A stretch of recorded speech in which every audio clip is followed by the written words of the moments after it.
when they are consuming your minds and your thoughts and your dreams, from the angels to the demons and to the mysteries unseen, there is no need to worry. There is no need for dread. It's just time to discuss the thing at the foot of the bed.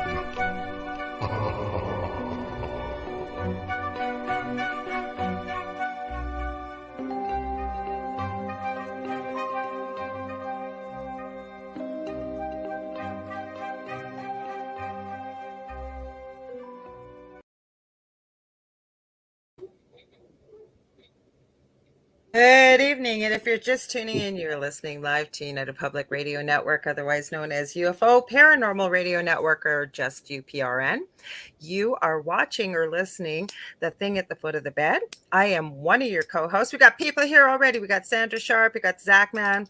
I'm going to introduce my amazing co-host, David. We were going to try and do Happy May the 4th to you guys. May the 4th be with you with the Princess Leia thing, but they just kept falling out. Anyways, I'm your host, Lorilei Potvin. I'm a host here on the network. Obviously, I have my own show, The Angel Rock, on Monday nights from 6 to 8 p.m. Eastern Standard Time. I'm a Canadian clairvoyant medium, crystal Reiki energy healer, Akashic Records practitioner, spiritual teacher and mentor, and registered nurse. So welcome. If you see what you like here, please be sure to share, like, and subscribe. There's something for everybody here. There are all kinds of new hosts on this network. I can honestly tell you, I've gotten to know a few of the new hosts. They're amazing. They've got great shows. I had Faye and Roger from Latino Psychic Visions on. They've got another show, I think it's this Mugs for You. And then tomorrow, I'm going to be on the Alan show here on the network. They're from the UK. So we got all kinds of crazy stuff. One more thing quickly. Poor Dave. He's always so patient. I'm trying to talk quick. We are also on Roku. And I believe we are on Roku. I set our show up on Monday. So so the channel is actually for the network. So if you're looking for it, the easiest way, don't have a code for you. So it is you sign into Roku. You're going to go to the channel store, look up UFO space P as in paranormal. You're going to have a list come up. We're about the third or fourth one down, I believe. You're looking for UFO space paranormal and United Public Radio. You go on there. Many of the shows are on there. So you'll have to check it out and see what you think. We're on TV now officially. And one more thing. If you're on Facebook and you haven't done it yet, please go to StreamYard.com/Facebook. I'm going to leave that streaming by. Give them permission to use your name and photo so we know who you are. Dave, thanks for being so patient. How confused I am at this point. That's okay, though. I am David. Happy May the 4th. May the 4th be with you. And there are, at the foot of the bed, things are, as Yoda would say. I am a spiritual medium, and I also have another podcast called Mystic Stew, which is a short form one that's pre-recorded. And then, of course, I'm with the lovely Lorilei on this podcast. And if you want to get a hold of me, you can write to me at david@theywhispertome.com, and that is also my website, theywhispertome.com. Well, enough about me. We got Lisa Campbell here. That's what I forgot to tell people. We are off of our main YouTube channel for the week. Nobody was naughty. It's just what happens sometimes. So we are streaming to you. If you want to add in on the comments so we can see you, we are on our secondary channel called UFO Gods and Extraterrestrials. But you can also go to UFO Paranormal Radio, the Facebook page. And if you are over there, we will see your comments. So we're glad to have you here. Welcome. Yeah, we're also streaming live right now. Yeah, Michelle says, good day, everyone. Dave is muffled sounding. Dave. Oh, I'm so muffled. It's this stupid thingamajiggy. I can see if I can fix it in a second. But you can also go to my YouTube channel, The Spirit Experience, and watch us. Yeah, the only thing is, like, I'm on my YouTube channel too. I don't know if they can see, like, if we'll see their comments, because I've tried that before. Because we're streaming to a whole bunch of different platforms, and it seems like the network ones are the ones that show up. But if you are on Dave's YouTube channel or even mine, usually people don't watch on mine. I just use it as a backup. Let us know. Dave, do you want to see if you can fix that? Do you want me to keep yapping? Do I sound better now? Yeah, you do. Okay, I do sound better now? You sound 100% better. Freaking fixed it. All right. I am not a technical person. I don't know how I did that. What did you do? Like that literally just went like that. And you sound like you came out of the I went into settings and it gave me an option to which microphone to use. And the microphone on my video camera is not as good as the microphone on my laptop. So I changed it to the microphone on my laptop. Okay, that's what you got to use from now because you sound amazing. Even Lisa Campbell says sounds much better.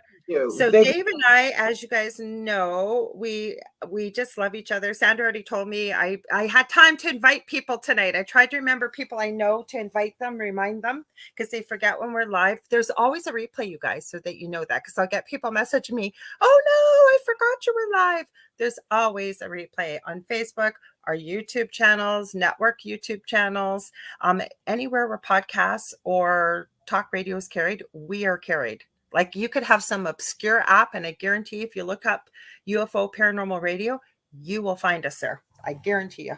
Yep. So we were talking. What are we going to talk about tonight? Well, as you guys know, Lorilei and I, at some point during the week, we always send each other memes, or we'll send each other ghosts for stuff to look at. And Lorilei had sent me a Nuke's Top 5, and in this one. And it's not something I watch all the time, but Lorilei does. So when she does, when she sends me one, I'll watch it because there's obviously something I should see. Mm-hmm. Yeah, because I don't send them to you every week. Like I only post them if they're halfway decent. Like I don't always put them up either. Mm-hmm. No, and plus if it pertains to me, Lorilei knows me. She knows it's like, oh, David will just poo-poo this and it'll be gone. It's like this one. But I'm getting quite skeptical. After living through it and stuff, I always was. Like I'm always a believer the truth will reveal itself. It does. But I am, we've had private conversations about a particular case I was asked about, and we were pretty well on the same page about it. Oh, we were both on the same page. We got the same feeling from it. Mm-hmm. The one she told me today was one where there's a guy who was filming and he had a jester puppet in his house and it would turn its head, do all these things, which I'm not going to deny it happened. Okay. But for me on that one, the fact that everything was too perfectly placed, but the other ones, when they were going into places, and these were like, to me, legitimate paranormal investigations because they weren't out there shouting, "Who did you kill? Talk to me," and all that stupid stuff. Well, they investigate in abandoned buildings. They weren't looking for paranormal stuff. Yeah, they're investigating the bill and the stuff that was coming through, and these guys were very calm about it. Which that one guy, that shadow was in the background, and they wouldn't let him out. Well, those guys, because I rewatched it because you reminded me, and I'd seen it on Sunday. If it's going to come out, so those of you who don't know Nuke's Top 5, it's on YouTube. He gets videos sent in from all over the world of paranormal type activity. He leaves it up to the viewer to decide. So the one guy. He used to I guess, investigate all abandoned buildings with his brother all around the city. And he moved and he said he was feeling nostalgic. So he started watching the videos again. I think that's the one you're talking about with the shadow.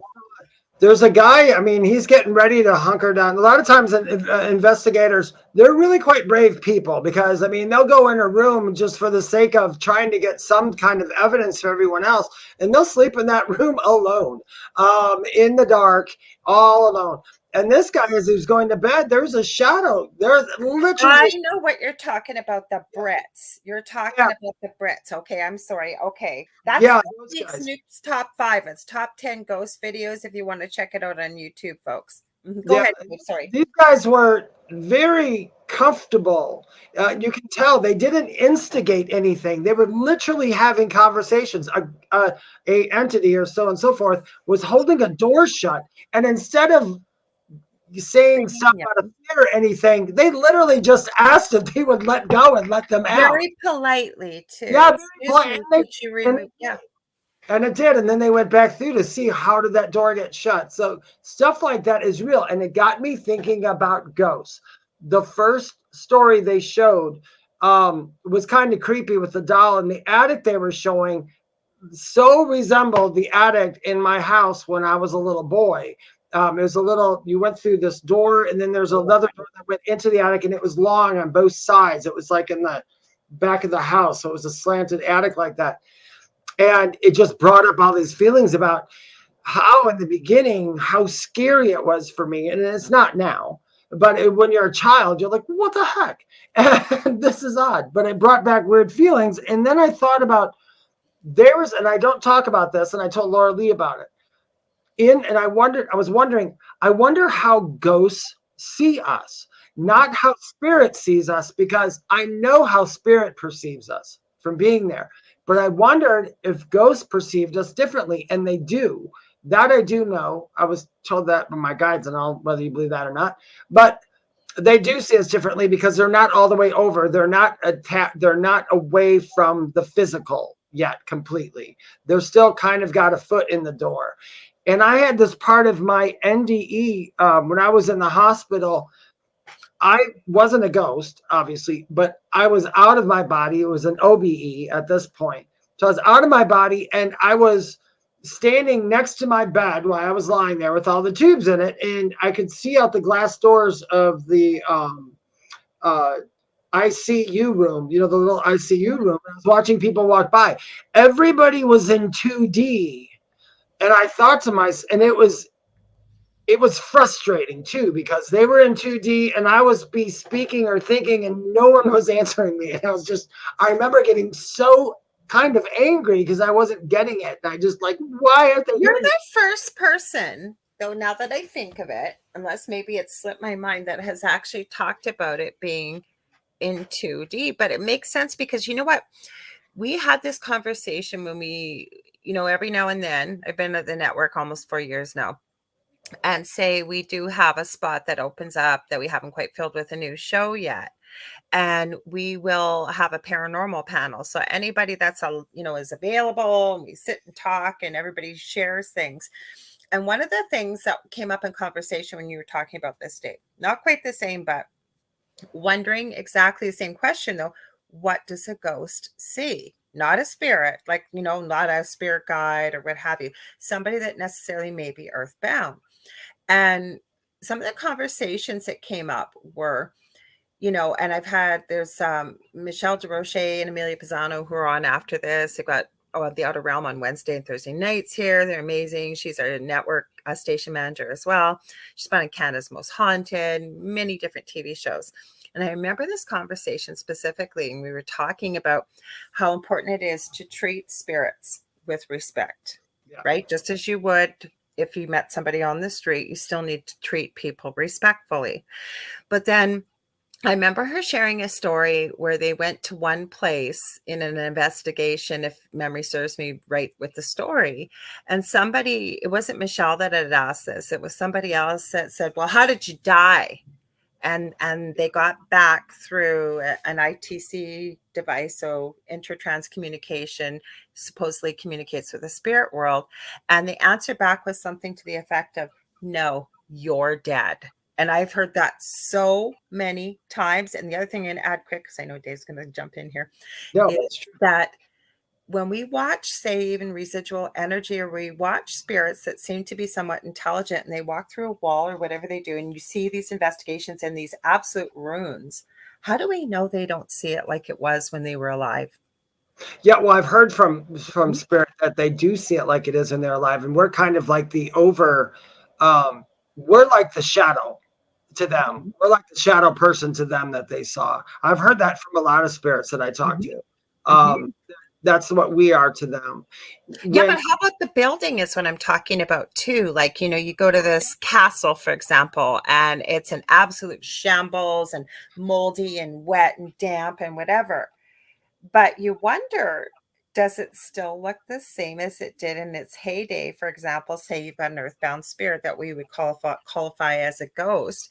Maybe it still looks that way to them. It might, and it could. I have in my investigations have asked the question about are they aware of time? And some were aware of time, some didn't. The time was different. It was either really slow or really fast. You think maybe it matters what dimension they're in? Because I always feel humans, we can see into dimensions we just don't realize we can. Like, I don't know. Because because that's what infrared is. How somebody discovered infrared lights. They were testing the colors, the temperature of colors, and found out that, oh my God, they discovered infrared by measuring temperature. So yeah, there are things that we can't perceive or refuse to perceive with our human eyes. Now, when I saw those people in 2D, another strange thing from having an OBE or wherever I was or whatever I was all the males pretty much looked alike. All the females pretty much looked alike to me. So from the side they were, because I think I was seeing past who they were, like in real life, and maybe the one dimension was a one dimension of their soul. I don't know. I'm just theorizing this at some point. Interesting. But I'm gonna. Oh, go ahead. oh, Lisa, I was gonna say I hate when people. Oh, they talk Because I spirits. was Yeah, just going to add quickly with Michelle. She typed it just as we were saying it. She goes, time slips. Should we yeah. read Lisa's comment here? Because I think it's important. She said, I hate when people are rude when they talk to spirits.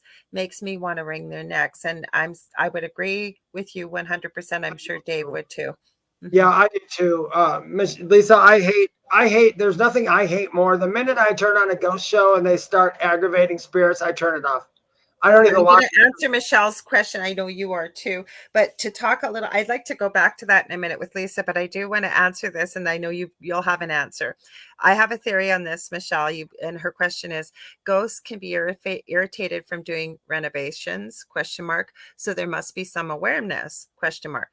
Well, that just depends what kind of, if you will, using the word haunting. Sometimes it's referred to as a residual haunting. That's when you may see something occur at the same time or repetitively, and you try to interact with it. It might just walk right through you. It just happens. It's like you're watching a movie.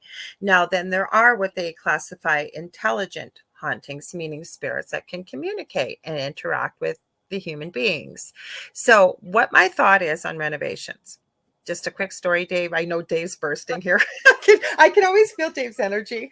about a million things. So yeah, you're fine. Well, all I was going to say is, okay, so think about what Dave just said. Nobody could hear him. Nobody could speak to him, right? And he said, you mentioned you felt frustrated. So imagine you're an earthbound spirit. Maybe you've passed tragically very quickly, or for whatever reason you've chosen to stay, but maybe you don't know that you're no longer living. Okay. So you go back to your house. You realize nobody's talking to you. Nobody can hear me, right? And then these strangers move into your house and you are not happy. I wouldn't be happy either. Like, what the heck? Like, what are they doing here? And so you do start to hear things about, activity, but think about the renovations. What would you do if you thought you were still alive and you've got these strangers in your house that can't hear you? You cannot physically remove them. You can't call the police. You can't do anything. What are you going to do to make them leave? Because they're tearing your crap up, I can't say the word I'd like to say, what starts with the S. Here, it's radio friendly. They're tearing all your stuff up. They're getting rid of it. They're tearing up your house. What are you going to do? Go ahead, Dave. Sorry. Yeah, no, I agree with you. It's there's so much to think about there and unpacking it, because of the fact sometimes I wonder, are some ghost experiences from the ghost point of view more like an OBE that they can't come out of? Or, because I mean, like when they say, um when we hear that, it might be too, they might just be, if they're caught in time slips, they might be hearing the renovations, and then the room looks normal to them, and then they refocus on something and focus back to that room, and then it's changed, and they're like, what the hell? It was, no, you're moving, you're changing my room. Who knows? I mean, I can only tell you what other ghosts have told me. I can only tell you what other ghosts have told me, but the thing is, there's things that they all say the same, but there's things that are different. So it makes me think that we can't really give an absolute to. Okay, so I got a theory. I just thought of it. Hi, Robin. I had to say hi. We've got people from all over here: UK, Australia, the US, everywhere. And I'll read Zach's quickly here. He says, if I was a spirit and some investigators were treating me with disrespect, they'd be the first to get a wedgie from a spirit. Right. God, now I forget where I was going to. Oh, with spirits. Okay. The So theory. I think you were on kind of I think you were onto something with the fact you were saying, maybe are they having an OBE sort of out of spirit? But the big thing that hit me was, remember, we have free will, Yep. right? I believe we have free will on the other side, whether we choose to leave or not.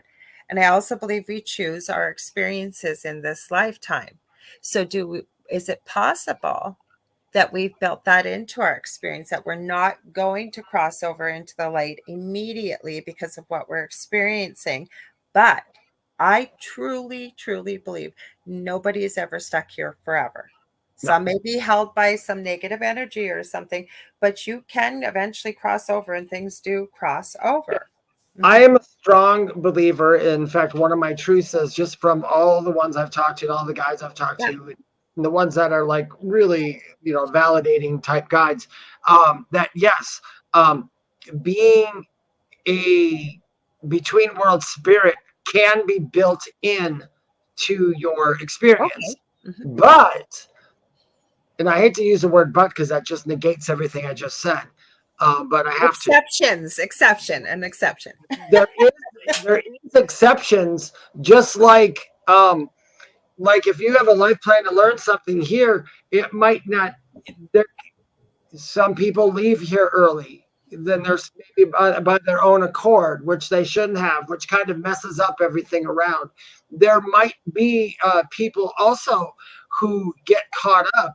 I mean, I can't tell you how many spirits or ghosts that I have spoken to and that I hear from my guides that were strongly religious. The dogma. They had a fear of going all the way over because of what they learned in religion, or somebody who's extremely strong atheist. Like, atheists are good. There's nothing wrong with an atheist. Atheism is actually, and I know people don't want to hear this, but it's actually chosen. You chose to be totally separate from everything. And you have to let those people do their journey because they're good people. There's nothing wrong with them. It's the other ones that are scaring me.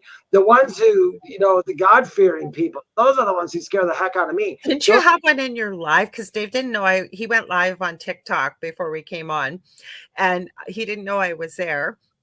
He invited me, and I guess that everybody didn't show up, so I was busy. I had a face mask on anyway, so I wasn't going to join you. But I saw you say something like, "It's okay, Jesus loves you too." Oh yeah. Yeah, you get that religious nut right at the beginning that said Jesus loves you and all that, which you know what? It wasn't a mean thing. Well, that's not mean. So that's why I just said, well, I'm sure Jesus loves you back. No, but I didn't see the comment, but I can certainly imagine the type of comment.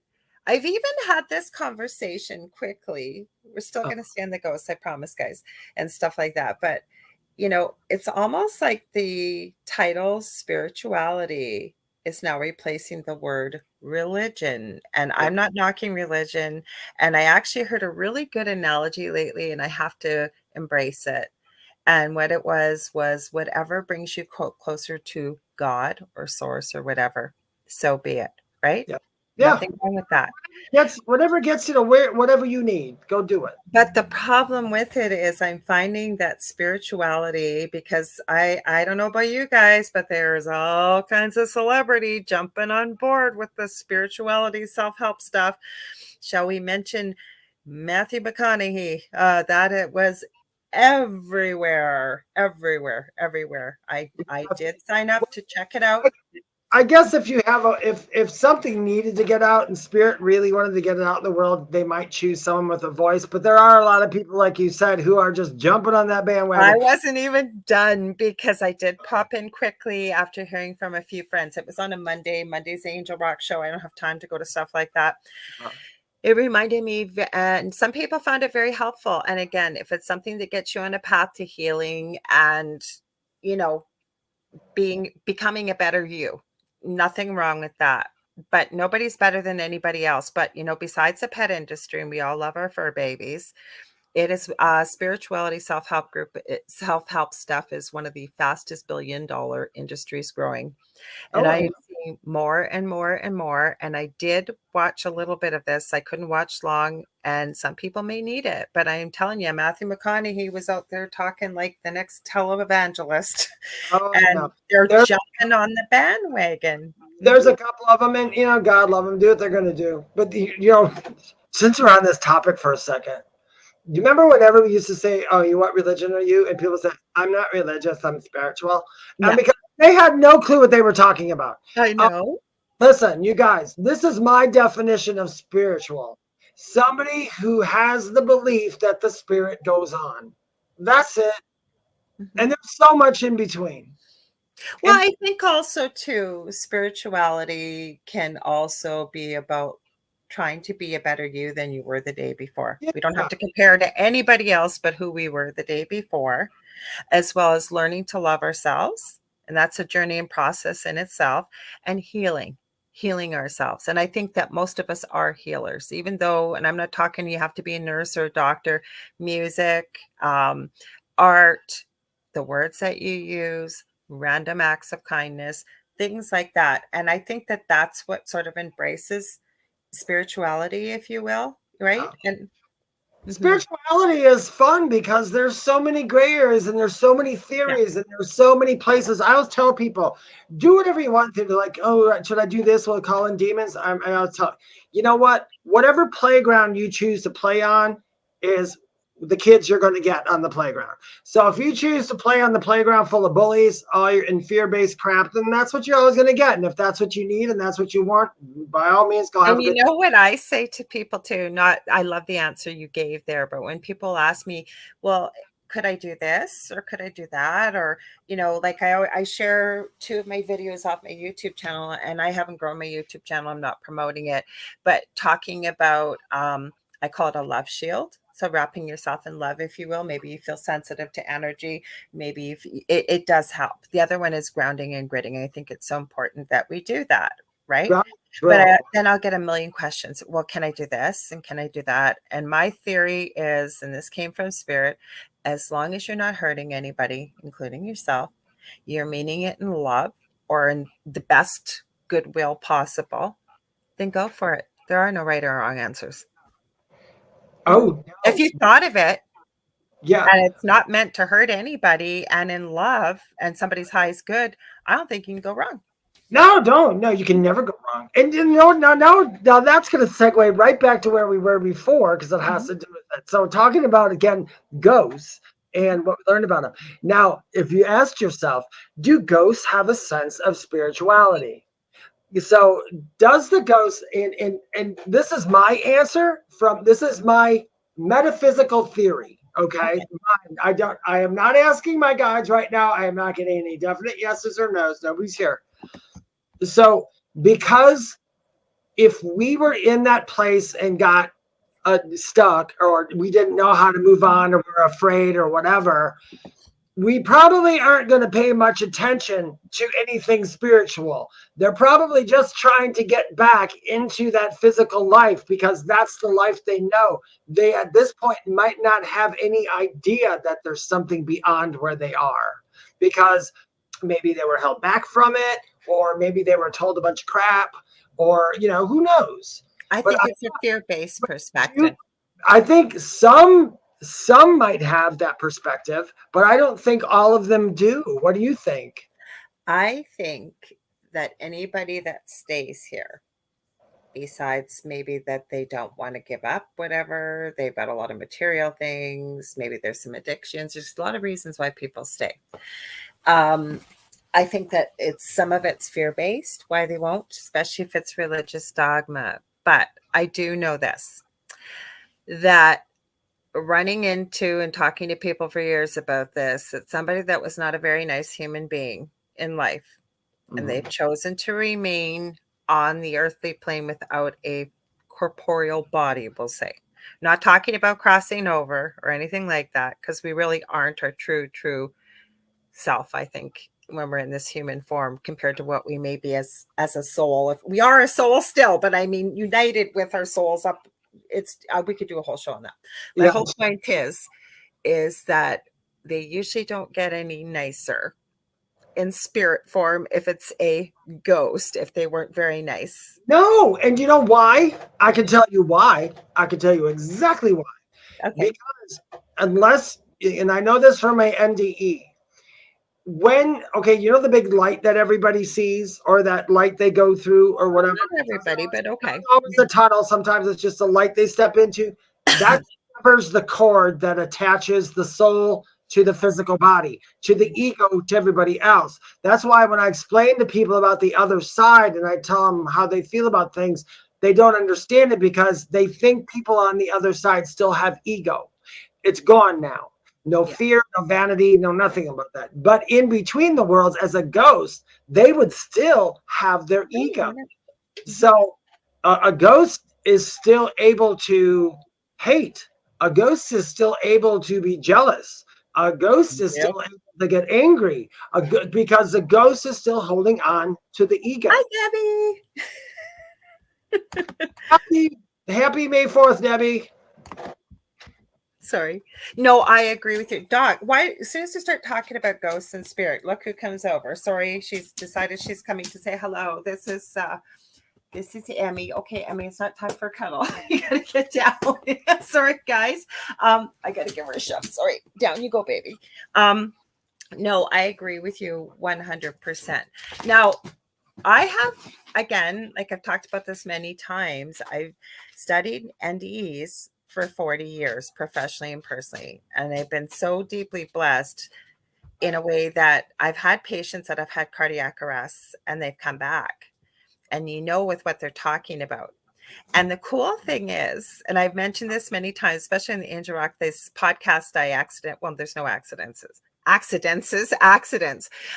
the Next Level Soul podcast. It's a ex-Hollywood director, and he felt this calling, and he interviews people about NDEs, you name it, channelers. Like, it's a really fascinating podcast. And he kind of made me mad, kind of annoyed me. They make me mad when he said to this lady that had, I think, 3 or 4 NDEs. Well, you didn't have a typical NDE. And I thought, there is no such thing as a typical NDE, because when you start looking at people's experiences, yes, you do hear about people talking about going through the tunnel and the light, but I've seen so many stories of people that literally were here, closed their eyes, and they're in so many different places and experiences. And I think it's how we exit the world. Plus, I think once again, we go back to, what did we build into the experience to transition from this lifetime back home? Most people that I know for the light, after actual, not near death, but after actual death, I am told they do go through that. Mm-hmm. But NDEs, because we're still really attached, because even when I was over there, I still had human feelings, mm-hmm. kind of, in a sense, but I didn't go all the way over. So I always tell people, I don't know. I don't remember everything that's all the way over unless I hear it from people I've talked to. And Rose just said she had 2 and they were both different. And because Rose, and you'll probably know this as well, it's our near-death experiences are also usually based on our beliefs. Mm-hmm. The coolest thing is, though, for someone like me, I didn't have a set belief of the other side. Even all I knew is that there was another side and there were beings, and I was talking to them as a kid all through my life. But I never imagined what heaven looked like. And when I went to church and they would describe heaven, I would be like, no, you're describing here. Mm-hmm. You're describing here, and I'm like, you're wrong, but I guess it really all depends on our experiences. It does. Yeah, I think so. I'm writing, like I've mentioned a few times, 3 different books. And the last one is I'm collecting right now experiences from nurses mainly, and first responders. But as nurses, we experience and witness the most incredible, unexplainable, profound things that happen. So what I'm saying with that is, and having worked, and I've talked about this so many times on both shows, in palliative care, and I call it the gift. We've talked about it before. Not everybody has this, where you may get a few moments of clarity. Sometimes it's an hour, a couple hours, where the person is comatose, but they wake up and they seem like they're perfectly fine.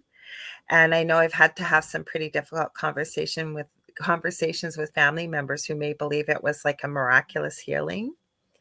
And it's not. It's just, there's quite a few nurses. There's 2 on TikTok. One of them is called Nurse Hadley. Mm-hmm. And have you seen her, Dave? Have you seen her? I saw her, yeah. Yeah, and she talks about, she names it something different, but She sees it as well. But my whole point is I find that when people that are terminal, or you have elderly people and it takes a bit longer for them, say, to be passing away rather than an accident or something, they'll talk about seeing angels and their family members, or they'll start seeing, pets that have passed and stuff. And that's completely different, right? Yeah, it is. It's completely. Those ones who are going to perpetually going over there are actually on their way. So yeah, that's so they can see that, and it's actually quite But beautiful. that's what I meant. People have so many different experiences as they transition. I call it going back home. I'm going to stop us just for a second, and Yeah. this isn't going to be part of our readings for tonight. Thank you. Okay, let me explain. Leona, I wanted to address this. You're going to address her? Yeah, I am. And Okay, let me say one thing. Leona, I'm so glad you're here. She actually ran into the Angel Rock and she had sent me a private question. And I said, I don't do free readings. I do, but not normally like on the Angel Rock. And I told her we have the unpredictable, predictable readings. So I'm glad you're here. Dave's all over this. So you're in good hands. Okay, Leona, and I'm sorry, just to be fair, so other people know the context of this. The first part was, I'm going to go back. And she said, can you see a detention center? Can you see a detention center for my child? And then go back down to her new comment. Yeah, hang on. She's 14. And then she's 14 down the wrong road, and I can see her heading in that direction. Give me 2 seconds. Thank you. All right, so I needed to answer this for you. Stop seeing that in your head. Stop seeing that in your head. It's you don't know. She's on her own journey. What you can do, my dear, is let her know. Let her see where she could be heading. But the best thing to do is just to be there. To be there for them. I think she's going to be okay. I really do. I think she's 14, my dear, and I'm sorry, but I was a nasty person when I was 14 and 15, and people hated me, and I didn't do anything wrong. I mean, criminal. And I'm sure she might have your daughter, but you have to stop seeing that, because what you're doing is you're sliding into that dimension where this happens to you. So stop seeing it. It doesn't have to happen, and it most likely won't. The girl, nobody's listening to her. There's something about her not being taken seriously because feeling heard. Yeah, she's starting to become very authoritative with people.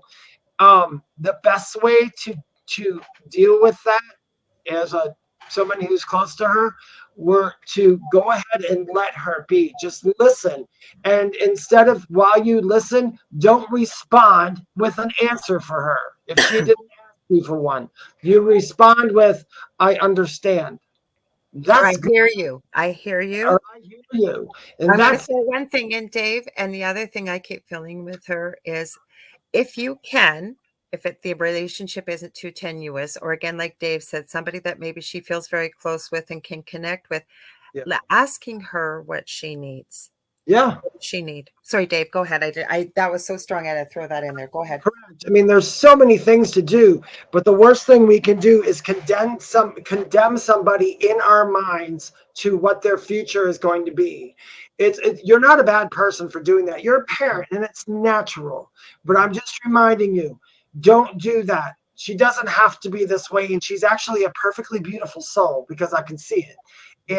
And so she just needs some kind of help. But I think you'll be okay, Leona. Just listen and go by that. Listen to your instincts as a mother, not as somebody reacting to something that she does, but listen as a mom.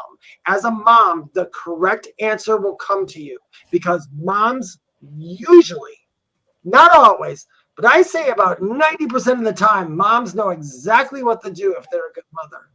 But I'm going to share something else here too, because Lisa said could that end up manifesting that for her. Well, what I've always gotten from Spirit is to focus on what we want to see, not what we don't. And being a mom, and I have we all have unique children, but it wasn't, and it's difficult being a mom. Okay, I hear you, I see it, and it's hard not to worry. Okay. But again, I got to agree with Dave that, yeah, we do all kinds of things. We're trying to figure out who we are at that age. Yeah. And I don't mean this with any disrespect, but if you find that your relationship, you guys maybe are just like oil and water together, you're just not getting along that great with her, it might not hurt you if you're able to be able to speak to somebody about looking at maybe an alternative way of communicating with her as a teenager. Because I agree with David that she feels like she's not being heard, that she thinks she's bad. That's what I keep hearing. Everyone thinks I'm bad, so why bother? Just F it. I'm just going to keep doing what I'm doing. Yeah. No, thank you for validating. When I said that nobody's listening to her, you said you're a mom of 6. So she's got a lot of siblings. So that's what I was wondering where that was coming from. So yeah, she'll be okay. She will. She'll be okay. I think it's really important, though, if you're able to, Leona, or if there's somebody, I feel like she's got, I don't know if it's a counselor or an aunt or somebody to be able to talk to her and say, basically, what do you need? What need isn't being met here? Obviously, you're not going to use that language with her. You're going to use language that's going to connect with her. The other thing Spirit's really giving me, try to remember back what it was like when you were that age. Yeah. My rule of thumb has always been with my kids is if I was thinking of it, say at 14, my kid probably, especially my eldest, my youngest has severe autism, but my eldest, I knew he probably was exposed to it, had heard of it, could possibly be accessing it at least 3 to 4 years sooner than I even thought of it because we didn't have the internet when I was a kid. Yeah. A lot more for attention. Yeah. Mm-hmm. Sorry, I'm moving around. I get when they speak about stuff like that, it gets really edgy because I feel that she's on her own. She's on her own journey, and from what they're telling me, I'm talking to my guides. She's on her own journey, like all of us. And you know what? She's going to be okay. And there you go. You have 3 with special needs as well. She's left out. She's gonna get this. She's okay. Don't put her in that future. Put her in the future of this is going to be the smartest soul I know. I keep seeing that for her too, because she's like she's tenacious. You can tell with the fact that she's where she is right now. And of course, and that 14-year-old could become a leader in something and change the world for the good with her mouth. Like she has a gift too that maybe she's really good at. I don't know if it's drawing or something like that or writing. So really even focusing for her to even, and again, I understand that she's in, like you said, a detention center, and I'm sure you're able to visit, but possibly being able to give her a journal that's all hers and tell her she can write whatever the heck she wants in there. And then even like, I know I give anybody this that's trying to heal, go through it. I don't care what you write in there. Rip it up symbolically if you have to, release it, throw it out. Yeah. The toilet, whatever. And like helping with that healing, releasing. Because I keep feeling like she's got a really bright future too, Leona. But you got to focus on what we want to see, not what we don't. And I really feel that for all of us, that we have to do that. Okay.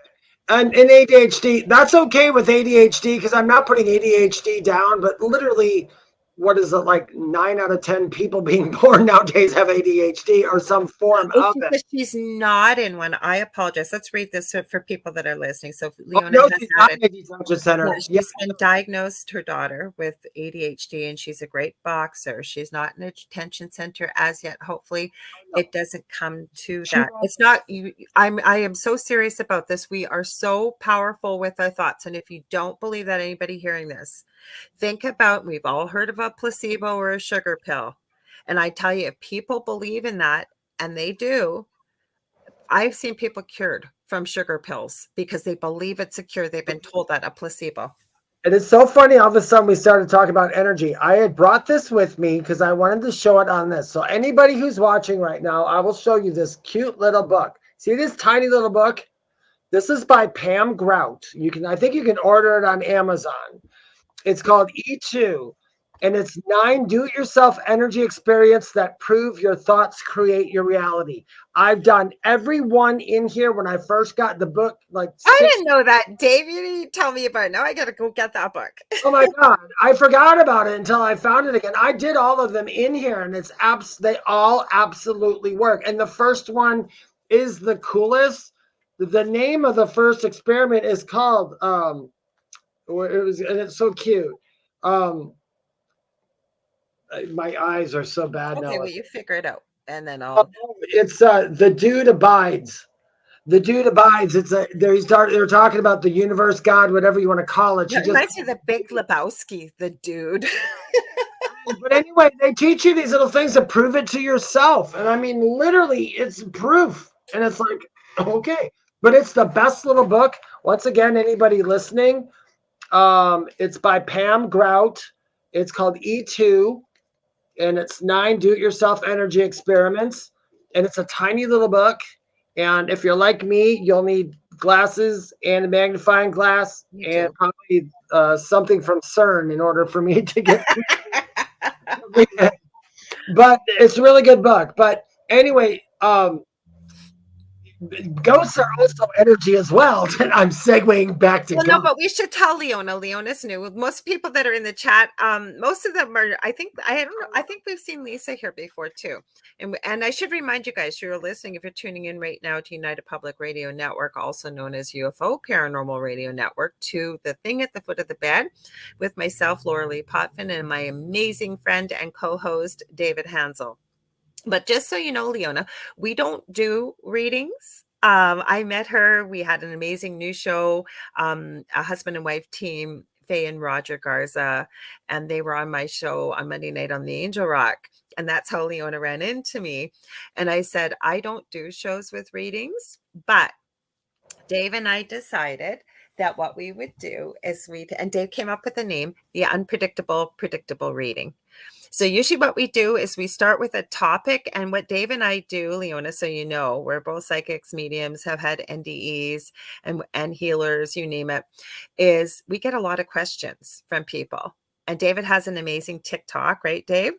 And people ask him questions, and if he's able to answer them and what he gets from spirit, he answers them. So we started talking about this, and we thought, let's have a show about this. So yeah, we talk about this. We involve you guys. That's why you see all these comments and questions. And we love when you guys ask stuff, or you put your comments or ideas in here, because yeah, we just have kind of a chit chat about it all. Yeah. Did I miss anything? I was checking the YouTube. I started. I got a very small YouTube channel, and there's only like 357 subscribers or something. I think mine's at 397 or something now. I was like, woo, it finally moved. I have just kind of got an IV going to that right now, just to keep it alive. Yeah.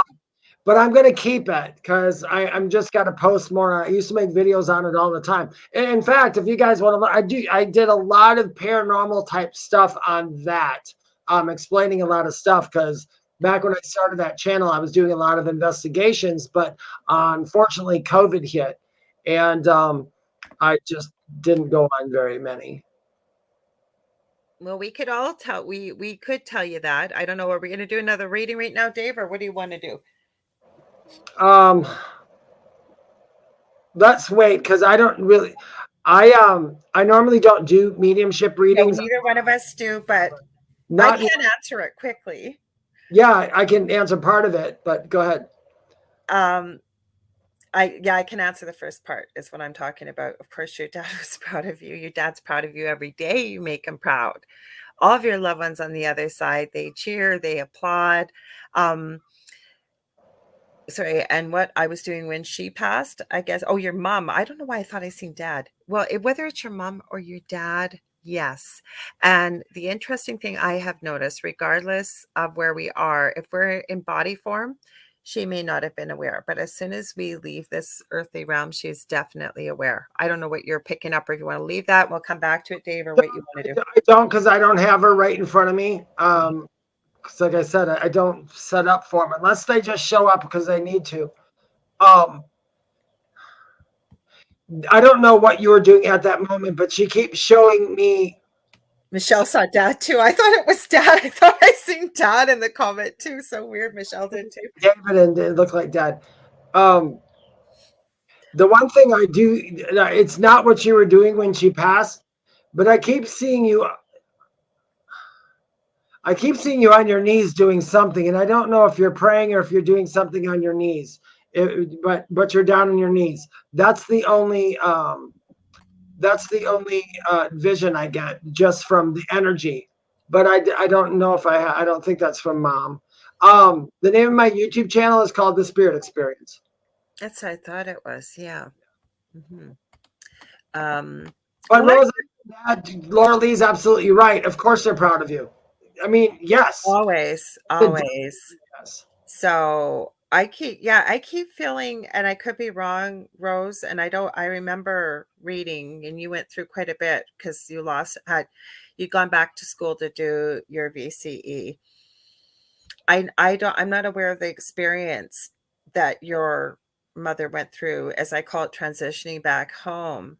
But I keep feeling like before she went, that she had an idea what was going on. We have to remember too, and Dave can probably give you a little bit more about this, especially if somebody's comatose. I have had an NDE, but we were talking about this before the show, and I'm getting little bits and pieces back now, but I was a toddler. Like I was barely 3 years old when I had mine. So it was going to be very different from somebody that was, say, an adult like Dave was. But when we're in a comatose state or what have you, you have the ability to come out of body, if you will, like what David spoke about. The other thing I find, and again, it's a theory, when I was going to university for nursing, I worked in a nursing home, and those with dementia and Alzheimer's, and especially say it was a full moon, that's when we would see a lot of sort of, I don't say it disrespectfully, but vacant wandering. Like you really couldn't interact with the person, although they may have been very interactive. They spoke another language. They went back to their native language.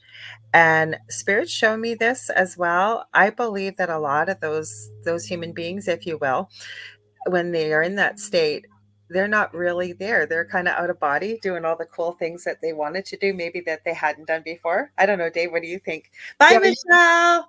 Big hug. You'd be surprised. I've had some readings where they went to their funeral and they described it to me. And then I had some that said, I didn't want to go. And so they did it. So it all depends, but they see you, they know who you are. They know what you're doing. I mean, they do. They know if you went back to school or something.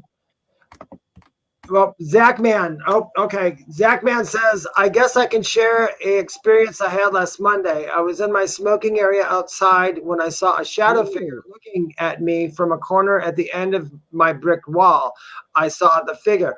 Ooh, the thing at the corner of the brick wall. Okay. So it walked towards the kitchen door through the patio screens.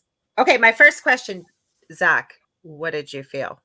I will bet you were not afraid, because I am telling you, Zach is one of the most interesting individuals I have ever met when it comes to paranormal activity. Yeah, that's what I was picking up, Rose. We'll get to that in a minute after we talk about Zach. That's what I was picking up. She knew. I kept picking up that's why I talked about comas. But we'll read the comment in a second. Okay, so Zach, what did you feel when you felt it? Like, what did you think? Yeah, that's Dave, and then, or I'll read Rose's comment. It's up to you. Oh, go ahead. Okay, so Rose, just to finish off her question that she had asked, and we sort of made an agreement that we wouldn't do mediumship. It doesn't mean that it's an absolute no, because sometimes, yeah, we can. It's just it's so personal, and it takes a bit to kind of connect.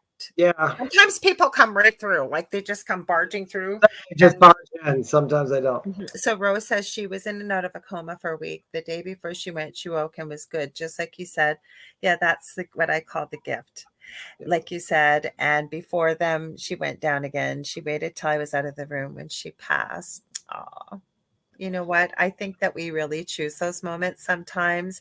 And it used to break my heart working in that field. But now I see it from a different perspective that somebody will stay night and day at the hospital. They will not leave. They will not eat. They will not shower, anything. And finally, they are literally running on fumes. And somebody will say, you know what? Let's just go for a cup of coffee or, go home and grab some clothes. And then their loved one passes. And I Sometimes think that they want you to go away. they don't want you to see that. Yeah.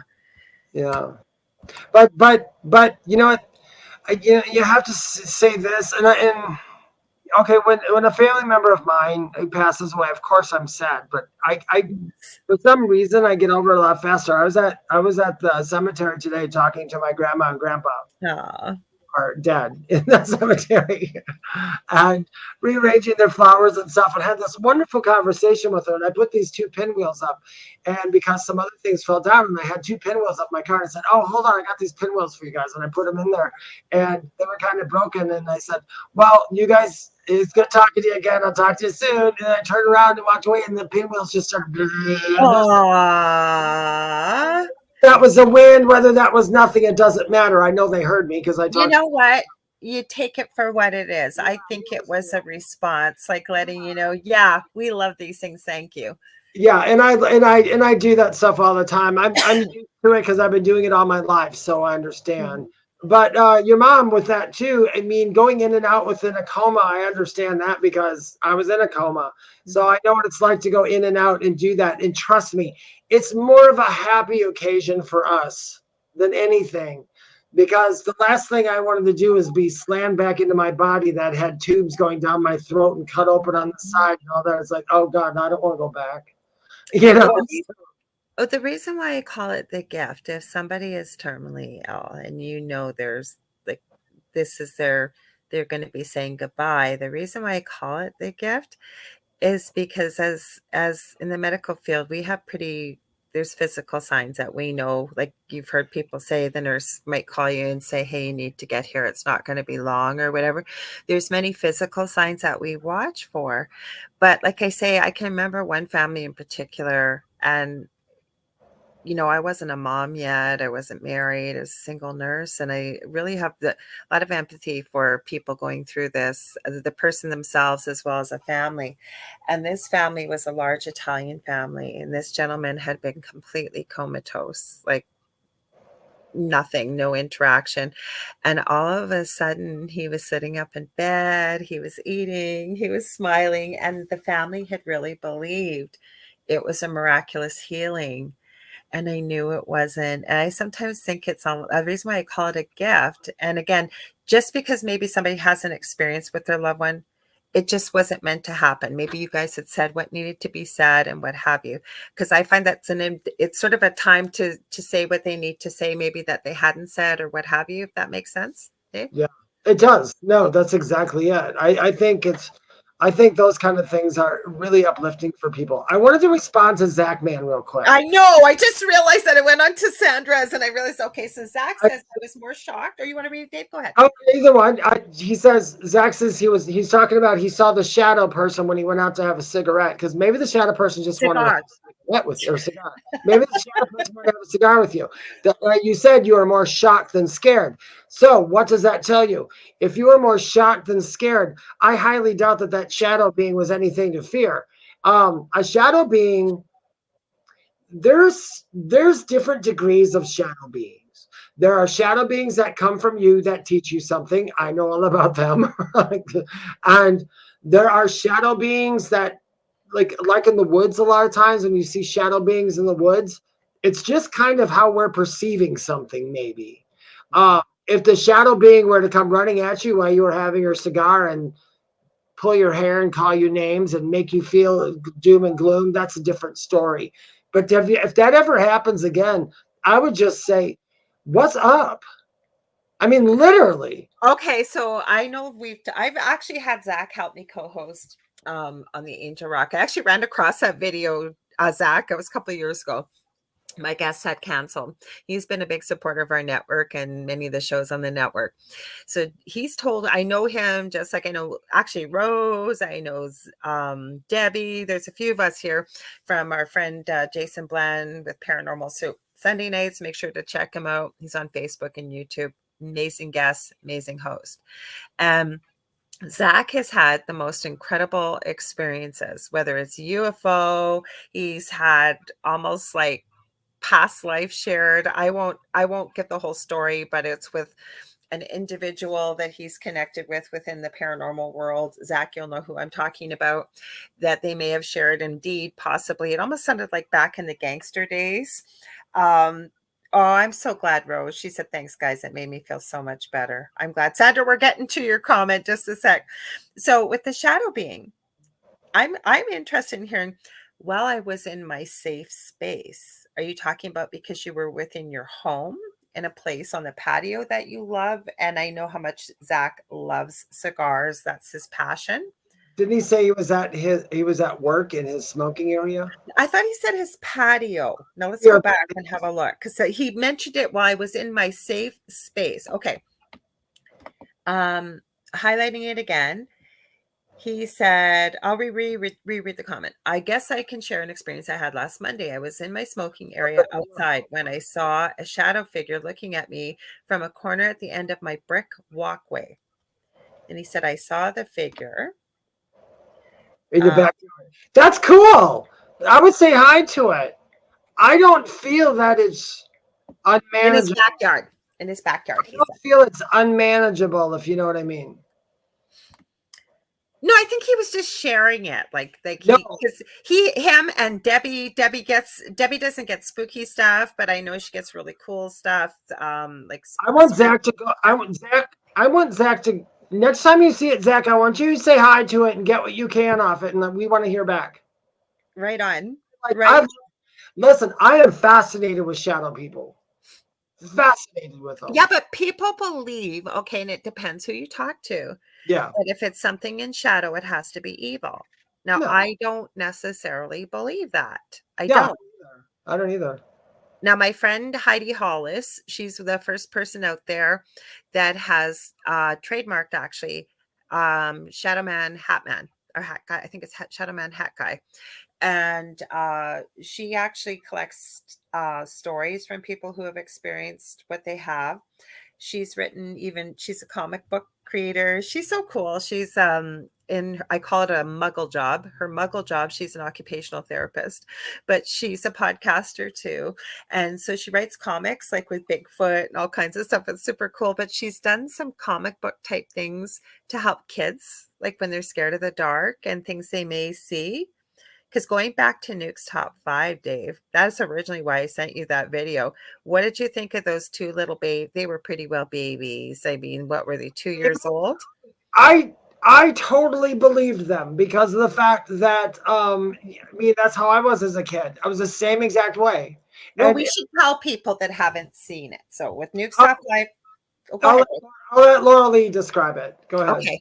So with Nuke's Top 5, YouTuber, he gets videos sent in, if you're just tuning in, from all over the world, people that think they may have caught paranormal activity. He does not tell you what to think. He showcases it, gives a bit of a story, and you get to decide. But there was 2 videos in a row. One little boy, mom was taking a picture of him as he was saying cheese. He looked like he was maybe 18 months old, and he's backing up against the wall, and he starts to back around, and then he looks up and he goes, Papa, Papa. And she goes, what are you looking at? What are you talking about? And he keeps going, Papa, Papa. And then you can tell about this, Dave, how it interconnects with you, how it really, really resonated. And she looks, she goes, stop that. You're freaking me out. And then after she thought about it, his grandfathers are still alive, she said, but her and her husband's papas had all both passed within the same month. Okay, so there was that. Right after, another little boy, maybe 2 years old, didn't speak that clearly. And they're sitting on the couch and she's filming him and she's going, well, what's one of your favorite places to be? He goes, he's looking and he looks really scared. And his mom says, what are you looking at? He goes, Willie scary. And he's saying it's bad. And she goes, what are you talking about? There's nothing there. And she kept focusing the camera and he's going, a ghost. a ghost, Mommy. He's floating. It's floating. Anyways, long story short, he said to her, Mommy, let's go in my room where it's safe. Nothing was caught on camera, but it was intriguing. And take it away, Dave. oh my God, I am so stupid. I just got the best validation. Okay. Okay. Remember earlier when I said I was talking to my grandparents? Yes, I do. Yeah. Okay. Well, originally why I went with the pinwheels was because by my grandfather's, the little firefly that I had there, dragonfly that I had there had been broken. So I changed it. You know what I call my grandparents are Mamo and Papao. It was Papao. And right when I got home from there, I opened up your video and watched it, and I never put two and two together. Because you said that whole video, there was so much stuff in there, and you did mention the kids that reminded you what you went through. It's like everything in that video was all about stuff that happened to me in that percent in the video. But that was, my papa, it took me, he was the one who took the longest to come to me. I mean, he passed away and I didn't even hear from him for 8 to 10 years. Every other person I've known that passed away, I have heard from them usually within the same week or within the same year. And like my grandmother, literally it was like a week. My other grandmother, it was about 3-4 weeks. My memo down here. My grandfather in Wisconsin, it took him about a good 2 years. Mm-hmm. And my best friend who died, it took him probably about 8 months. So, I mean, not to give you so many times and dates, but you guys, when we talk about looking for signs and stuff, we as mediums, we always tell you guys, you have to become aware. You have to look for the signs, because I totally missed that until you were just saying the little boy saying the name, and it was like, hi, Papa, and I was like, that's how I left the grave too. I was like, bye, Papa, and so that was kind of cool. So I'm very ecstatic right now. So. I was smiling, but I was also smiling. Roger, were your ears burning because I talked about you and Faye? All good, I swear, on the show tonight. And he just says, someone's knocking at the door. Can I come in? You're always welcome. Anybody's welcome here. You want to participate? We're getting to comments here. Wait, poor Sandra's been waiting. And Rose did say, with what we gave her for a bit of a reading from her mom, that she said it broke her heart, but she said, thanks, guys. It made me feel so much better. Now, Sandra says, I have a boisterous crew with me. They're easy to perceive. Go ahead, Dave. Sorry. Don't you love it, Sandra? I know Sandra is a boisterous, but Sandra, if you guys don't know Sandra, which you don't, well, let me introduce you to Sandra. This is everybody. Everybody, this is Sandra. So Sandra has got an out there personality, pretty much like me or Lorilei or anybody else.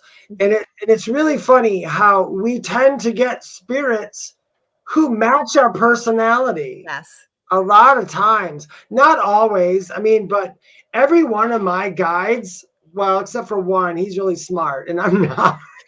So, but I mean, I'm not being down on myself. I'm just somebody to remember all that information locked away that you really do have, Dave. Yeah, he's very, very intelligent when he gives me this. But for the most part, they're all loud.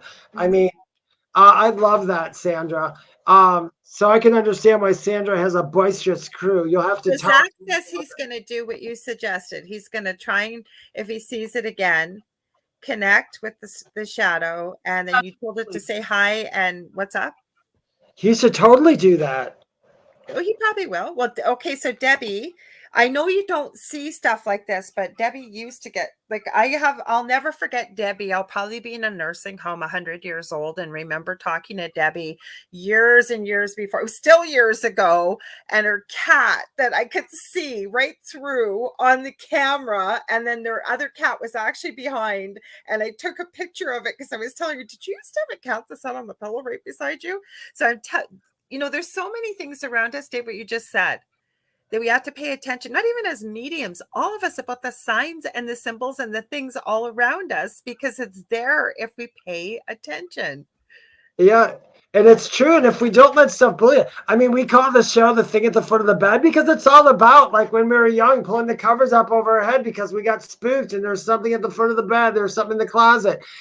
You know, as now, I wish I would have known. I wish I knew now what I knew when I was very, very little, that none of that was there to hurt me, nor could it hurt me. Mm-hmm. But I mean, I'm sure there's, I'm not negating that there are people have some problems with spirits that are driving them crazy. And, I have. but even at that, but you even said you understand the reason why that happened to you because it brought you to a certain place. So sometimes, well, I'm not afraid anymore either. Yeah, Like in the beginning, when sometimes- you don't know and you can't see something and something's throwing your partner 15 feet across the kitchen into the cupboards. Yeah, I used to say there was a fine line between fear and standing in your dominion, right? Yeah. And the thing is, you got to force yourself to cross that line because once you do, and I don't say this from a sense of ego, you become empowered and they know you are empowered and they know it doesn't matter what they do, away with you. Hi, Faye.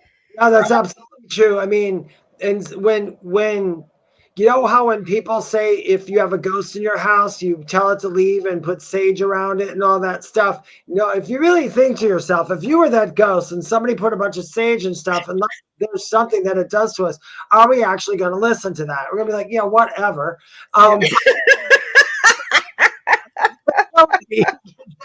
That would be me. I'd be a ghost. I'd be like, save the salt for your mashed potatoes because. But you know what? Once that spirit can feel that you have power, you took your power back, that is actually what is making that spirit kind of calm down away from you because it. You know what, though? I was having this conversation and I'm positive I'm going to be having it on the Angel, actually, a really good friend of mine as well. We all were in the same group that shall remain nameless from years back. Great things came out of it, like Dave and my friend Leanne. And we were talking about, I'm positive it was her and I the other day, about I have actually heard, I know Zach and Debbie have heard this. I believe, let me get back a sec here, Rose, a whole bunch of people that were on Jason's show. There were people, I remember that there was this guest one time talking about that they had heard of or something to that effect. They had a ghost that lived in their house that would do the laundry and like clean up after them. They'd come home and the folded laundry like would be put away and stuff. Because Leanne and I got talking about our childhoods and experiencing ghosts and things like this. And she was talking about, I think it was one of her relatives that would say, oh no, it was one of her friends. There's a ghost that lives upstairs, but there was never a problem. And that's what we started talking about with, would you really have a problem? Like, as long as they minded their business and didn't wake you up in the middle of the night and you don't bother them, live peacefully. Right? I've got all kinds of crap in every house I'm in, and I rarely, they never bother me. I've got to tell you that I need that ghost out of my house. I need it too. That's what Leanne and I were saying. Yeah, that's the kind of ghost everybody wants. To do that, I really don't think ghosts even demons. I mean, if I was a demon possessing somebody and some priest held up a cross to me, I'd be like, whatever, dude, jump into the year 2000. Nobody is afraid of your God. You know, it's like there are better ways to get rid of things, you know? I understand energy, even though that's what stopped, because we did have a lot of physical attacks, but the one thing that stopped it, and I used to hear this all the time, and it used to drive me insane. You've got to raise your vibration. I used to go, what the heck does that mean? And it's so easy. Bring happiness, love, joy, some of the outside, inside, like friends over, watch movies that make you laugh, anything that's going to make you happy, get out in nature, those kind of things. And because everything, I believe, like energy attracts like energy. So you've got lower energy and you're dealing with something like that, you raise your energy up, you're not a match for it anymore. Yeah, every time you set your ego to the side, your vibration literally And people go, what's that vibration mean? We are all vibrating because we are not really solid. In fact, when you touch your fingers, you're actually not even touching your fingers. It's just moving air and molecules are touching No, molecules. but think about phantom pain. Like, have you guys ever heard about that? I know Dave has, Oh, but yeah. If you lose your left arm, you still feel like your left arm is and there. you'll feel your arm, you will feel everything, you will feel the pain, and you will still feel like you can move it, even though it's not there, right? Yeah. Yeah, there's all kinds of weird stuff like that. But as it comes down to it, literally everything is energy, whether we call it a ghost, a spirit, a demon, a god, an afterlife, a rock, a pebble, or a glass of juice. Grain of sand. Everything is energy at some point. I wanted to tell you something if you guys want to hear something scary.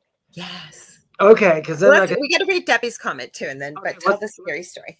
I think they don't dig my vibe. About a year after when I came home from the hospital, I was having mad crazy dreams and mad crazy strange stuff for the first year. The first year is very depressing after NDE. Talk to anybody with an NDE. Most people say that, yeah. Depressing. But I kept having these weird dreams, and I used to have this recurring dream, and it stopped finally. But I never, ever, ever to this day knows what it means. I have asked. I'm like, what does it mean? Oh, now we got to hear it. Now we got to hear it. It's going to come to you. I was walking through a house, just walking through a house. On every wall, there would be a big wooden picture or a big picture, like old picture, like from, like a castle wall type picture. But I was in a normal house. I would walk to the picture and it would just have a face on there. And then it would morph into this, like almost if you were walking through a fun house and you know how they have those pictures where it drops and they go raw and scare you.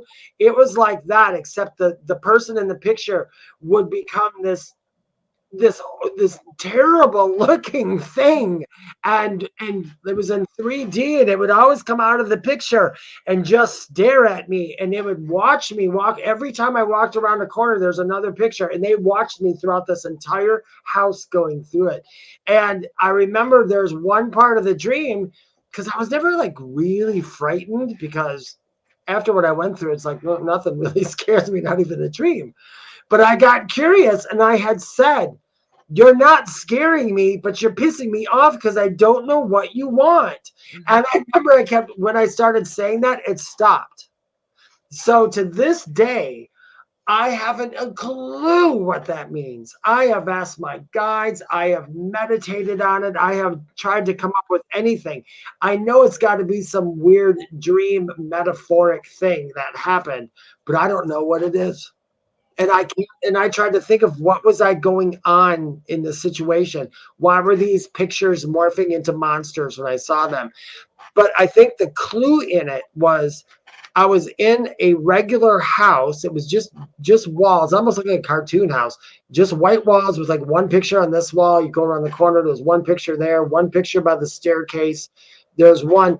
Every one was a different person, and they were all from like medieval type times. And they were scaring me. And the only thing that I came close to was I was shown in my NDE, one of the lives I had lived was a religious figure who went against what God had told me and went with the church, and hundreds of thousands of people were slaughtered in the name of God when God had nothing to do with it. And I knew better, but I never spoke up because they showed me that in the dream. They're like, this is why you hate religion now. I'm like, okay, I got you. You know what I got from what you were sharing, but I always say to people that the people that know the best of what their dream means is you, because you're the one having it, the symbolic meaning behind it, the whole bit. Rose thought, I'm going to add her comment, then I'll share what I was getting as you were speaking. Rose said, maybe you're not meant to know yet. But I almost felt like when you were describing what you were describing, you were being shown images of past lives before you even said what you said. Yeah. But with the faces and morphing, this is going to sound really weird. In between, never mind that the drugs that you obviously would have been given in the hospital have a long-lasting effect, but I don't feel that that's what like this a year after the hospital. That's why I said I don't feel that's what this was. What I almost feel like is this is going to sound so weird. I kept getting the vision of these things, like you said, creepy, and then really turning into monsters. It was almost like facing what your old life was, like making, how do I want to say this? Like, because you've talked about what you were before, where there goes my light again, what you were before versus who you are now from the NDE. So it's almost like it was your old life coming out, the demons, monsters, if you will, of what maybe you didn't face before and who you were now. And what's the word I want to say? I'm on the tip of my tongue. Not making amends, but basically accepting it, healing it, letting it go, or taking a stand and saying, stop it. Like basically you're It would probably be more beneficial if I could actually remember what the actual faces looked like in the It picture. keeps making me think of, though, because you've talked about your previous life on the air before. The first one always, and it was a picture that was hanging in the hallway. It wasn't on a wall. It was like it was floating in the hallway. That was of this man, and he kind of looked like a king, and he had these ruffles around him, his neck. So I don't know what period that is, but he would put his hands on the frame and come out like that, and just come out at me. But that's what I keep getting, and I could be wrong. Only you're going to know if it's right or not. But it's almost like I said at first, it seemed like past lives, and then like kind of like who you were before your NDE versus who you were, like kind of, it's not the right word I want to use. Amalgamating them, like amalgamating it, taking a stand and kind of claiming who you are, who you were meant to be, that you've stepped into now after the NDE. Like you even acknowledged you've had these gifts your whole life. Oh yeah, my whole life. But you've just become incredibly more powerful, and not from an ego sense, but with accuracy, with connection, with details after the NDE. They're way stronger than when I was before the NDE. But the reason I'm telling a lot of you this who are listening right now is this is kind of a scary story, and I'm making light of it. It was scary dreams to wake up to after a while. But when Lorilei was talking about taking your power back, and that's what I'm trying to get to too. No matter what scares you, even like paranormal people, if you're going to go on an investigation, try not to go in there with anticipated fear. Go in there with, let's see what we can find, because I just want to prove to the world that you guys exist.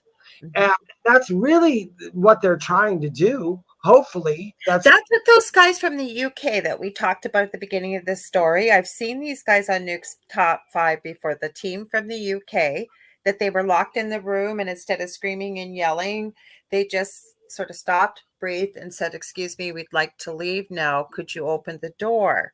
Yeah. That's what these guys do. Like, I'm surprised, because there's kind of some jump scares that he'll show in their videos and stuff, and they don't freak out. And they've made it very clear, and I don't follow their channel. They're here to document the afterlife. Is why we're here to prove they're there. That's what most of them do. It's not about going, ooh, spook, ooh, gross, ooh, it's a demon, ooh, he strangled people, ooh, no, he's here to kill everybody who's alive and comes in the house. I mean, it's not always like that. I love Sandra's thing. Sandra, go ahead and read it. I'll let you read it. But before you read it, okay. This is audience. This is when I was talking about how we never actually touch our fingers and everything. This is her response to it, which is absolutely correct. Okay, so Sandra Sharp says, we are energetic beings comprised of tiny cellular-sized force fields, and I heard light, mushed together, bound magnetically entangled in a host of patterns that comprise all of our bodily systems and organs. One other thing I'm going to add, and it resonated with me, and that we have agreed as a species, as life on this planet, we have agreed that we're going to appear as solid. Yeah, we actually agreed to 3D, so we can see height, width, and length. If we were, he says it so succinctly. I love when you do that. I'm gonna went on forever. La la la. But yeah, we also agreed on that, and we are bound by those laws on this planet until they change, which they are, because some people do see in 4D. Lorilei sees in 4D. I see in 4D. Sandra Sharp sees in 4D. A lot of people we know have the ability to see in 4D. I, at this moment, do not have the ability to see in 5D, but the planet's supposed to. But in 5D, we wouldn't exist really. No, we're not. I was just thinking, we're not using our eyes when you're thinking about. Yeah, we're not solid figure in 5D. So whenever people are going, we're going into 5D, I'm like, no, that's death, my dear. That's when you lose your physical body. But the 4D is happening to look past that. So instead of seeing just a triangle with the triangle in between, you see the opposites of those two. I won't explain it on this show because it would take the entire show. And it's the same as when you get into timelines and dimensions, and my mind starts to go, oh. You guys, seriously, I want to take a class in physics just because. Oh, I know, and I hate physics, but I need to know some things. Sometimes I need to know what the spirits are telling me. Them telling me something, and they'll tell me something, and I'll tell somebody who knows physics, and they'll go, "Yeah, you're correct. How did you know that?" I'm like, "I heard it from them because I freaking don't know it at all." But I would like to know it. It probably gives spirit a lot more to pull from. Okay, so then let's go back. Let's go back to medical things. Okay, so let's go back to what Rose said, though. Now, again, I could be wrong, but Rose had said maybe you're not meant to know yet, as referring to your dream. I'm a firm believer in that when we are meant to know is the perfect moment. When we're meant to be somewhere, it's the perfect moment. You know what I mean? So I hear you, and I could almost see, yeah, I would want to know more because then you could build on that knowledge and continue. But maybe you were meant to meet that person that had a physics background and you had that conversation and he validated it for you. You never know. You never know why. I'm never certain of anything nowadays. The only thing I'm certain of is that nobody dies. I know that for sure. but all this other stuff is amazingly cool. Mm-hmm. Study physics. Okay. Yes. Sandra, that's exactly why I want to study physics, to know how to better describe these concepts. Although I've been told this over and over because I used to ask why my guides don't use big words. And it's always the same thing, is because we want all to be able to understand. And it's true, because when they give me something, I translate it. They give me something difficult and I translate it into Dave. And then when I say it, because that's what I have to do that on TikTok, and that's the hardest thing. It's the hardest thing on TikTok sometimes to explain things, because I got like 3 minutes and like So I do try to make things easier, but I do agree with Rose and with you and everybody else is when I'm meant to know something, I'll know something. That's pretty much how it's been. But we want it all. We want it all. We want it all now. We do. You know, you guys, that's why more people, I have a theory that more people are getting so edgy about when am I going to get this and when am I going to get that and when am I going to get this? Because I think those people are starting to remember who they are. Because in your natural state outside of this earth, anything you want is literally a perception, thought, focus away. So in the other world, let's say if we were doing this right now on the other side, if there was such a thing, and I said, oh, my computer's not working, I could just think myself over to Lorilai's side, or we could just think you guys into an audience in front of us, or we could just be speaking it and you would just automatically know what we were thinking. I don't know, who knows? Okay, so you know what I'm going to say, though? Mm-hmm. That goes back to when I'm so sorry. Your name started with an A that we did the reading. I know who you are. Just my brain is short circuited tonight that we did. Sorry, an L. I was way off. Leona. Well, you were talking about the answer for you about your daughter and how powerful thought is, right? We've just come cyclical all over again because that's how powerful we are. Thought is extremely powerful, you guys. And you can think, and even here, you can think yourself into a scary haunted house if you want to. I mean, you literally can, correct? I mean, and you can think yourself. I've ruined many a really. I have a theory about, and it's not coming from an ego sense, and I could be completely wrong. But the more and more I run into people that have had experiences, say with negative entities or physical attacks or whatever it may be, okay? And yes, I do believe that in a way that thought, we've talked about tulpas and things like that, energy, all kinds of things like that. I was told this years ago when I was looking for answers with our place at our house that you're going to be doing something for the light that the dark does not wish you to do. Yeah. But, okay, so we could do a whole show about where the dark comes from, and one day we probably will. But At first, I used to think that was so egotistical, I couldn't figure out what they're talking about. Moving forward to today, yes, and I'm not coming from an ego sense. Yes, right? Having shows, talking to people, mentoring with them, doing things behind the scenes with the light. I understand that. But I almost feel like not everybody, but I've been running into certain people that have had a lot of attacks, if you will, or things with negative entities. And maybe they've built it into their experience in this lifetime. They may But have. it's almost like it's like they have a choice when that happens. Okay, something negative happens. Either they're going to I feel like they have gifts that they haven't acknowledged yet, or they don't want to acknowledge yet, if you will. So that negative experience tries to keep them away from it, if you will. Kind of the same thing I was told. Yeah. I could be wrong. I'm not saying it happens to everybody, because I have met so many people, and I don't know every person in the whole world, but I've met so many people say that I've had very negative experiences like what we went through. Yeah. And now they're using their gifts and they're quite powerful. Would they have done it without the experience? Maybe, maybe not.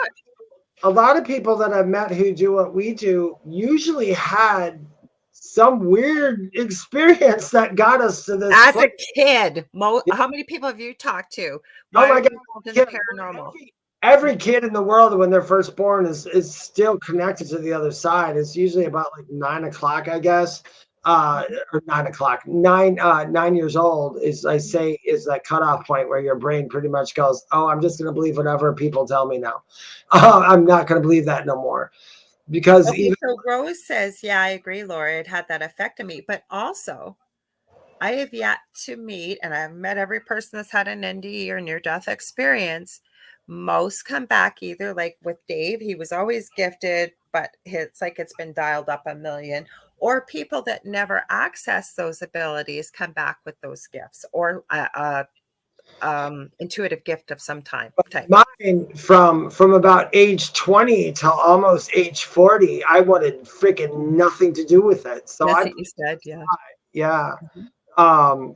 And I just got drunk all day long. Well, maybe you need to do way, it in that moment. Mhm. by the way, when people ask them, like, can they still get through when you're drunk? Yeah, they can, but you don't understand it. So it's And just, you don't want to be accessing spirit I if just don't you. want that. It brought up a whole mess of problems for me. But we do what we do.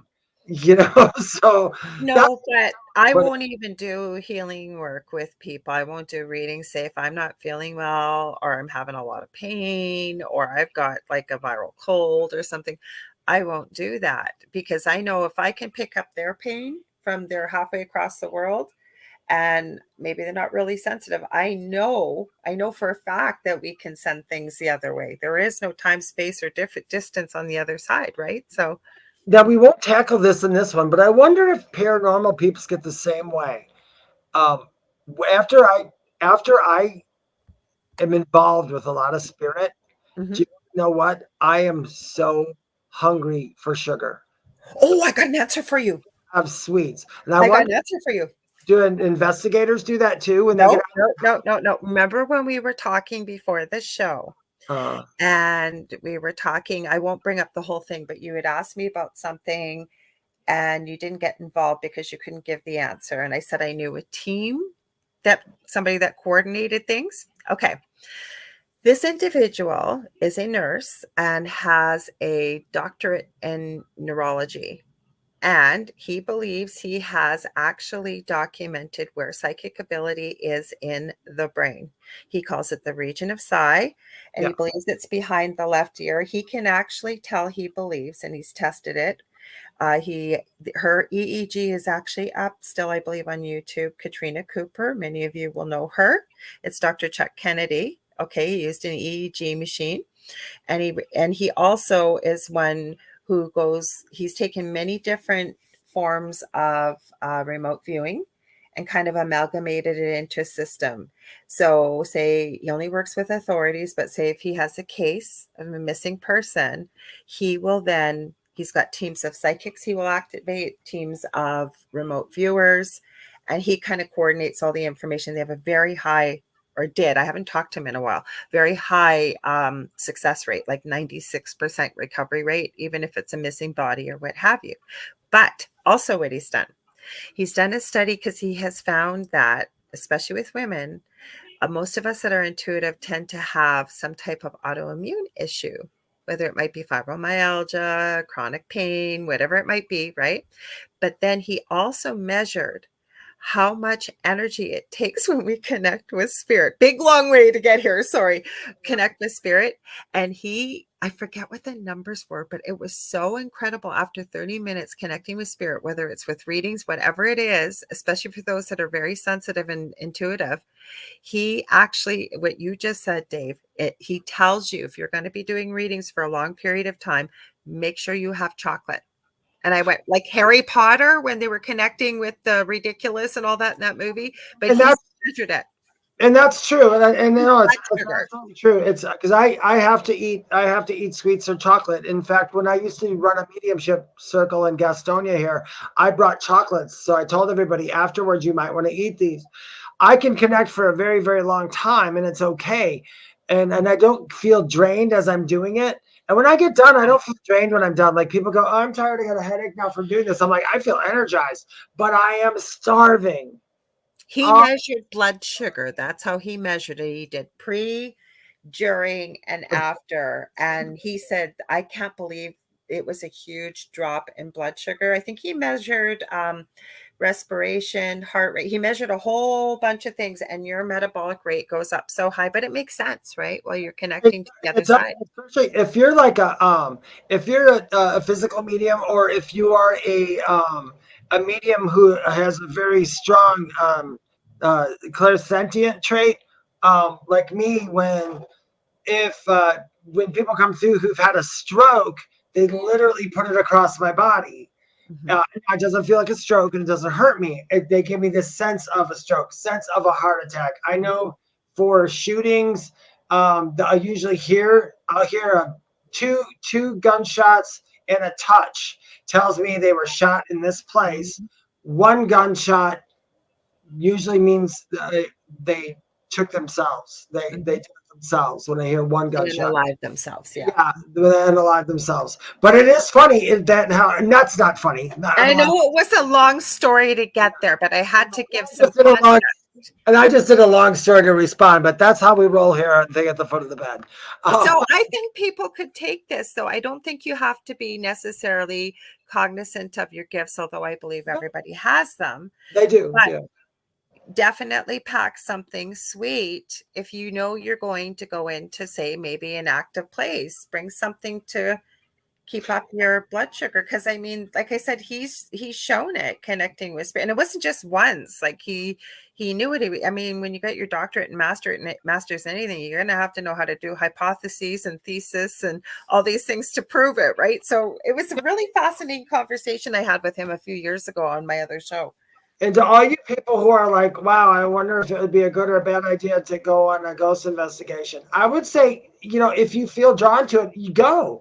But just don't go in with a level of fear. And like we said, having something to eat would be good for you, because if you do get caught up in a state of fear, it is going to have an effect on your body, and it might have an effect on the energies. There's so much at play during an investigation, you guys. Go with an experienced team. Yeah, from a medium's point of view, just watching a team investigate who has nothing to do with what I do. They're just investigators, and there's so much going on and so much that happens. And with just me standing next to some of them, I can feel their energies changing. Sometimes you can feel when their energy gets really low, where it gets really like shaky.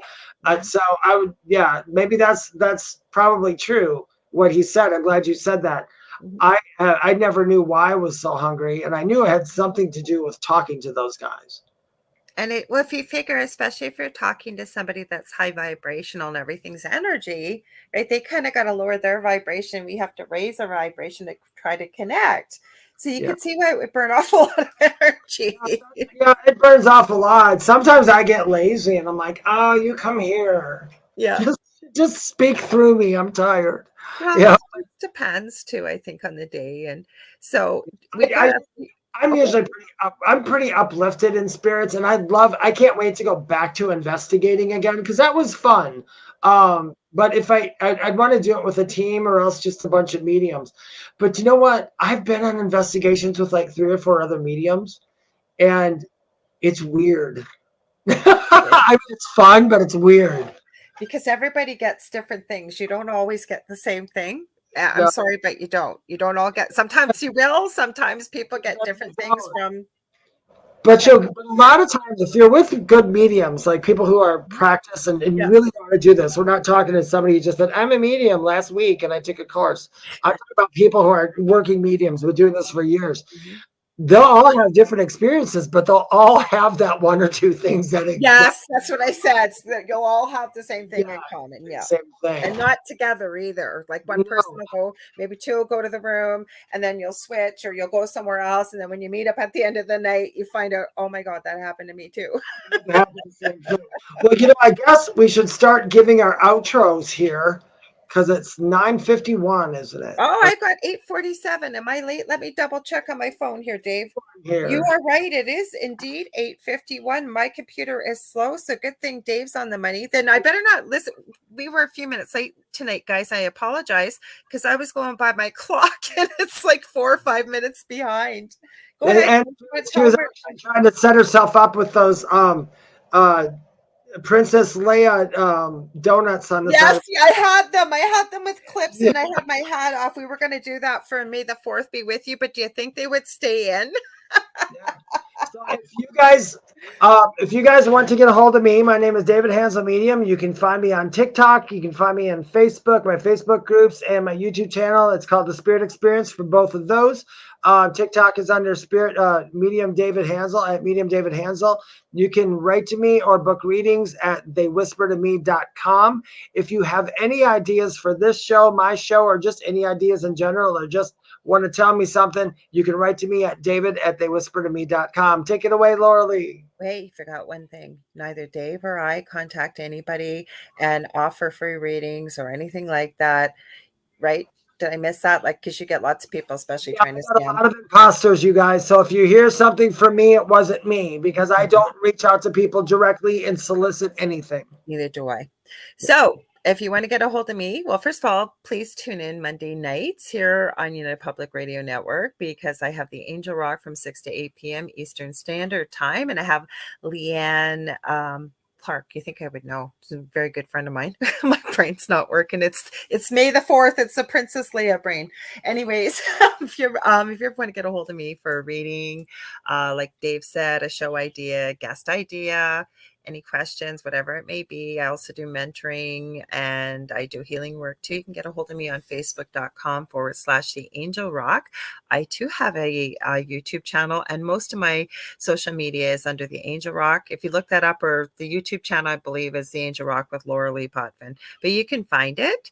Also, I have 2 groups on Facebook: Paranormal University for all things paranormal, and then the Angel Rocker Tribe. We kind of had a mix tonight. We had more paranormal, but a bit of spiritual, and that's what I do in the Angel Rocker Tribe. Is there anything else you want? We love you guys too. Thank you all for being here. We love having you here, and we love doing this, don't we, Dave? We sure do. You guys have a good night, and we're gonna see if we can do it again in the count of 3. Ready? 1, 2, 3. What's at the foot of your bed? Oh, do you know Almost. What it is, you guys, is we have like a delay between us, so it's hard. We'll get it one of these times. We said if we get it right on, like right on the money, there's no pause, like we are saying it like one voice, then we're going to each give away a full reading. So we got to do this, guys. You're going to have to help count us in. Thanks for all your great comments there, you guys. Stay tuned. I forgot to mention, stay tuned for Michelle DeRoche and Amelia Pisano with the Outer Realm coming up right next. They are amazing. You guys are going to love it. Okay, take care, guys. Love ya. Bye-bye, guys. Bye.